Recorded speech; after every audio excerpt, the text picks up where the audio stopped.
Welcome to the Deep Dive. Today, we're starting with a paradox that, honestly, should kind of reset your perspective on the entire planet.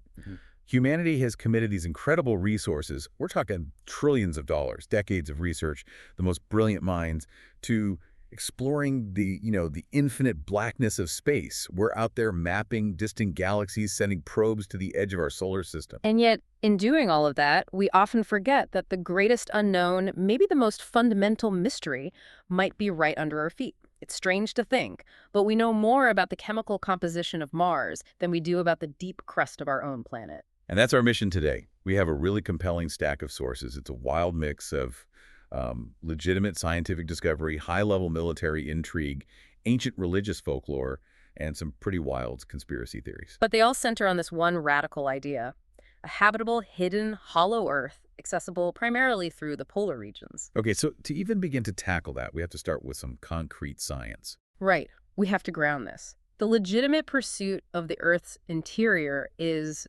incredibly challenging, but it yields these astounding, almost unbelievable results. For instance, recent scientific work combining data from French, German, and Russian researchers has confirmed the existence of a massive, deep Earth ocean. Okay, wait. You're not talking about, little groundwater pockets. How deep are we talking? We're talking about an area between 400 and 600 kilometers beneath the surface. It's located in the transition zone between the upper and lower mantle.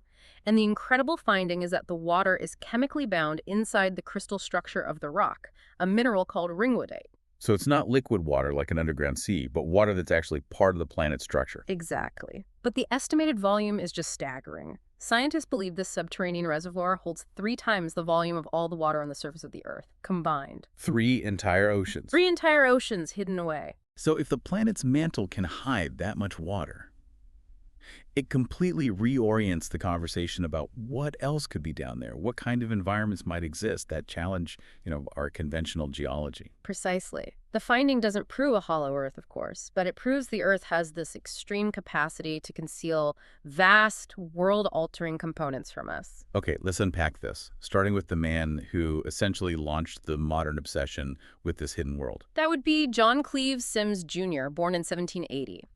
Symmes was a pretty ordinary man, a military officer, a merchant, but he was possessed by an idea so vast, he dedicated his later life and his entire fortune to it. And his method of promotion was nothing short of grand theater. Truly. In 1818, he sends this letter, a physical declaration, to dozens of the world's leaders, scientists, high-ranking officials. And the message was audacious. He claimed the Earth was habitable inside, that it was made of multiple concentric solid spheres, and had these huge navigable entrances at both the North and South poles.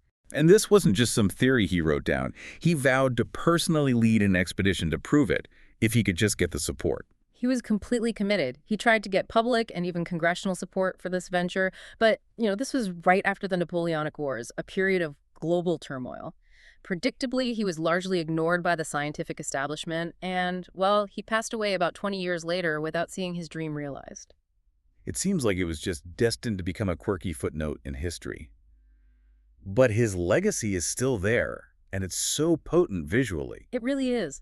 If you visit his tomb today, the monument is a symbol of his life's work. It's a globe, but with these distinct large openings at both poles, he carved his promise into stone. And this is where a historical oddity becomes, a global mystery. Symmes' work was supposedly destroyed, his letters discarded, the topic closed. But the sources we're looking at claim that one copy of that letter survived. Yeah. And decades later, that single letter allegedly fell into the hands of Adolf Hitler. Which is a massive leap. So how did this 19th century idea suddenly capture the attention of a man obsessed with racial purity and global conquest a century later? Right. How does that connect? It connects because of ancient mythology. For someone like Hitler, Symmes' theory wasn't some crackpot idea. It was physical confirmation of a belief system he already held. The concept of a secret, pure land, a hidden source of power under the surface. That's a globally recognized myth. It feels like every major civilization has some version of this story, doesn't it? They really do. And in the sources we analyzed, the connection runs directly through Tibetan and Hindu mythology. You have the Hindu and Buddhist belief in a massive subterranean living space named Agartha. And this ties into global narratives, like the accounts of Yajuj Majuj, or Gog and Magog, who are said to be sealed off in the Himalayas, the very region associated with these mythical entrances. So if the poles are the entrance, why on earth did Hitler send an expedition to Tibet? Because that's where the knowledge allegedly originated. Hitler was reportedly so excited by Symes's claims that he immediately dispatched a highly specialized expedition to Tibet to research the deep origins of this prophecy. They were looking for the link. And that link hinges on the belief in specific subterranean races, right? It's right. The myths describe two primary races down there. The first are the Agarthans, described as peaceful, benevolent, highly humanitarian. They're keepers of ancient, pure knowledge. The second group is Shambhala. They're often described as more aggressive, militaristic, and historically enemies of humanity. Many researchers believe Shambhala represents a forgotten, hostile, and highly technological community that was sealed off. And you can see why the Nazis, with their ideology, would be interested in the latter group, or at least the power they might hold. So what did the Tibetan team bring back to Hitler? They returned with a critical piece of evidence, a map, reportedly taken from local Tibetan priests or lamas.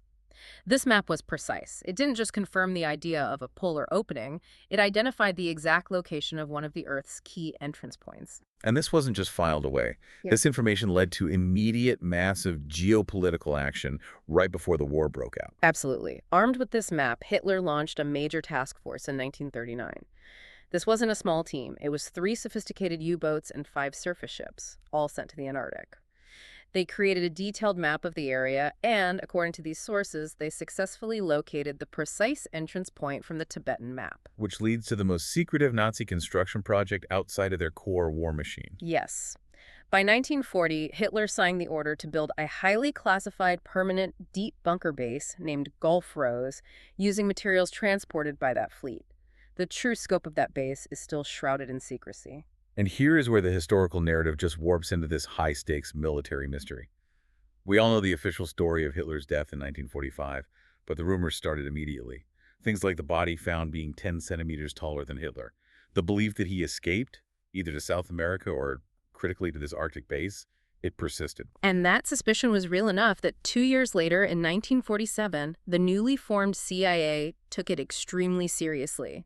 They launched a massive investigation into the remnants of the Nazi regime and their activities at the poles. And this wasn't just, checking filing cabinets. They interrogated thousands of German soldiers, seized huge quantities of documents. And their efforts yielded critical intelligence. They discovered a highly classified document called Belg. It contained 38 meticulously detailed maps. And what those maps showed was astonishing. Underwater corridors leading not just to a base, but to an entire functional city located beneath the Antarctic ice shield. A subterranean Nazi city.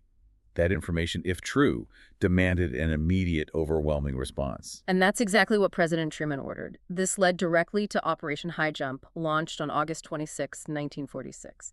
Publicly, it was framed as geographic and meteorological research, but the scale of the operation suggested something far more serious. What was the scale? It was an invasion force.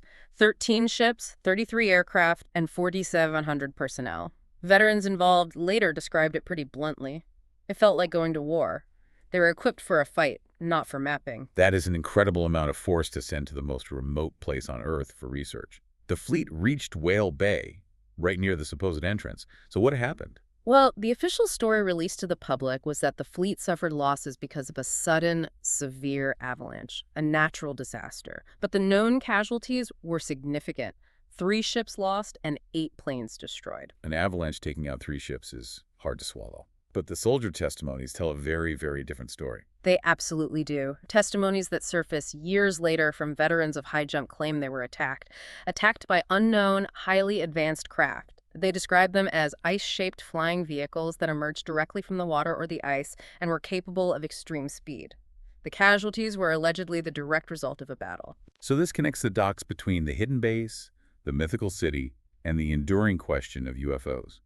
It forces you to ask, are many of these flying saucers not visitors from space, but sophisticated vehicles, maybe these flugrads, that come from inside the Earth? It certainly provides a homegrown explanation. And the most compelling, detailed personal testimony to this hidden world comes from the man who led Operation High Jump's Air Task Force. Admiral Richard E. Byrd. one of the most decorated polar explorers in history. And now we turn to his alleged secret diary, which surfaced after his death, detailing a fantastic event during an Arctic flight in February 1947. The flight log, whether it's authentic or not, is written with meticulous detail. Byrd claims that while flying deep into the Arctic, his instruments went haywire. Instead of turning back, he was somehow guided thousands of meters down and entered an area that was suddenly green and temperate, illuminated by an internal sun. He described mountains, lush plants, animals that looked like mammoths, all surrounding a major illuminated city. He flew into a self-contained ecosystem hidden inside the planet. How did the inhabitants react? He claims he was met by two individuals who spoke fluent English, but with a melodic accent. They escorted him to the city and brought him into the presence of the master. The ruler of this inner world. Yes. Described as an extremely handsome man, radiating kindness but with the marks of vast age. He confirmed to Byrd that they were inside the inner world, which they called Agartha, and that Byrd was allowed entry because he was known on the surface as an honorable messenger. So why now? Why choose this moment to reveal themselves? What was the master's message? The message was one of profound alarm. The master revealed that the detonation of the first atomic bombs at Hiroshima and Nagasaki in 1945 deeply alarmed them. That was their breaking point. So their intervention was purely defensive, triggered by us. Precisely. They confirmed they had sent their advanced crafts, which they called flugrads, to monitor the surface. They had tried to make peaceful contact after 1945, but were met with hostility. Their vehicles were shot at, chased by our military aircraft. That directly supports the soldier reports from Operation High Jump. A technologically superior force they couldn't identify, emerging from where they thought the Nazi base was. And the master delivered a grave warning. Humanity had learned to use atomic energy, an unnatural and destructive force, and was reaching a point of no return. He warned that there are those on the surface who would rather destroy the world than give up their power. He prophesied a coming great storm of evil and dark ages for us if we continue down this path. So Byrd is carrying this world-altering message. What happens when he gets back? Byrd says he returned safely and on March 11, 1947, presented his discovery and the message at an emergency Pentagon meeting. He notes the information was fully recorded, the president was informed, but the response was immediate suppression. A world-famous, highly decorated admiral, silenced. He was subjected to intense scrutiny by high-level security officials and a medical team. The final command was absolute. He was ordered to maintain total silence about the inner world under U.S. national security conditions. Forever. He wrote in his diary that he was a soldier and had to obey, but he recorded everything because he felt it was his ultimate duty for humanity to know the truth one day. What's fascinating is how these incredible accounts align with other global mysteries our sources highlight. It's not just one diary, it's a whole mosaic of evidence. It is. We have persistent reports, for instance, that NASA, during deep Earth seismic studies, received radio signals they thought were extraterrestrial, but then they were surprised to find the signals seemed to be coming from complex, organized sources within the Earth's mantle. From inside the Earth. That's jarring. And then you have the indigenous accounts.